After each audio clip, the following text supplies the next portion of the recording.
Oh, hey, you made it. Come on in, we got a lot to cover today.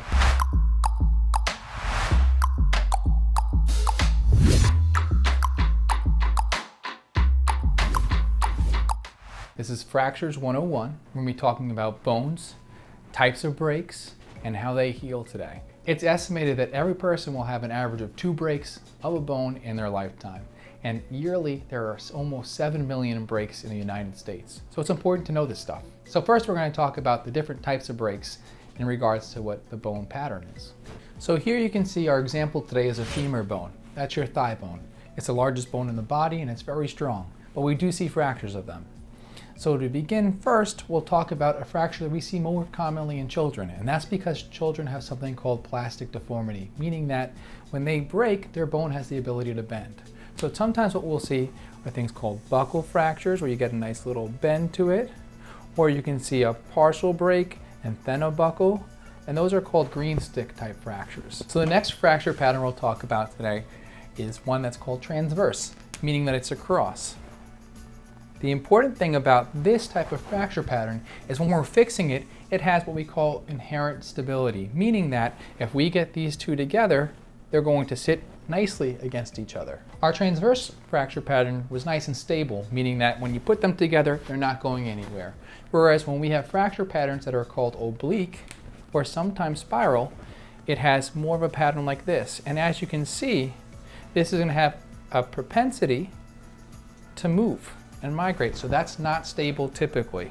Like our oblique pattern where it's unstable, we also get spirals, which look like this and come out down below, and that's just like you'd imagine, like a spiral. A comminuted fracture is when you have a ton of parts, so if it breaks, you have little pieces like that, or like that, or like that, where it's all different pieces that come together, more than just the 2 parts. You can also describe a fracture as being segmental, or having a butterfly fragment if you have a piece like this where it breaks like that and then like this, and then you have this large segment in the middle. So you have 1, 2, 3 pieces there. So I'm sure you've noticed that our femur bone here has different parts to it. So we have our long shaft, which is nice and straight. Then we have our part here where it interacts with your knee joint. So this is your distal femur, or farther away, and that's where it talks to your tibia and forms your knee joint. Up here we have the ball, or the head of the femur, that goes into the socket for your hip and allows your hip to move. And then you can see here 2 protuberances, or areas coming out, that look a little funny. And the reason they look like that is because tendons attach there. And that brings us to our next fracture, called avulsion fractures. In avulsion fractures, you have a break where the bone has an attachment to a tendon, which goes to a muscle.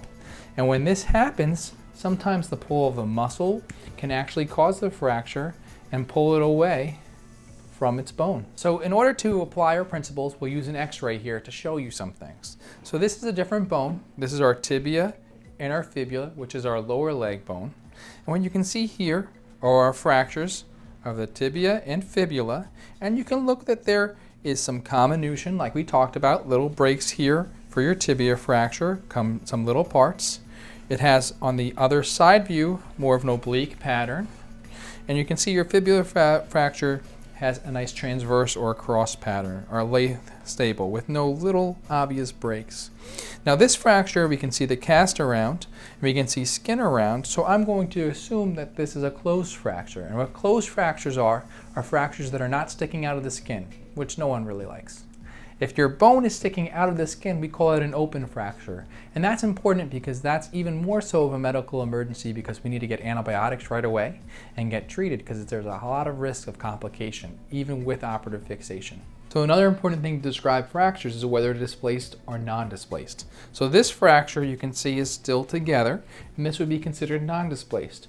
Whereas if it comes apart, that's displaced. And you can describe it by percentages. This would be 50% displaced, 100% displaced, and even 200% displaced. So when we talk about bone healing, there's 2 main ways your bone will heal, and that really depends on how your fracture are put together or placed. So when you have primary bone healing, the fracture is not out of place or not displaced. It is perfectly lined up like a puzzle piece, and your bone heals just like that. Whereas when you have secondary bone healing, the bone isn't lined up perfectly, and what you'll see is a large callus or extra bone that forms around. And what this actually is first is it's cartilage that fills the gap and then turns to bone. And in kids, we can accept a really large angulation as opposed to in adults because they're able to not only remodel this, they still have their growth plates there and there that allow us to also continue to remodel over time. All right, well that's a clean break for today. I hope you mended any gaps in your knowledge and feel ready to tackle fractures. So stay unbreakable.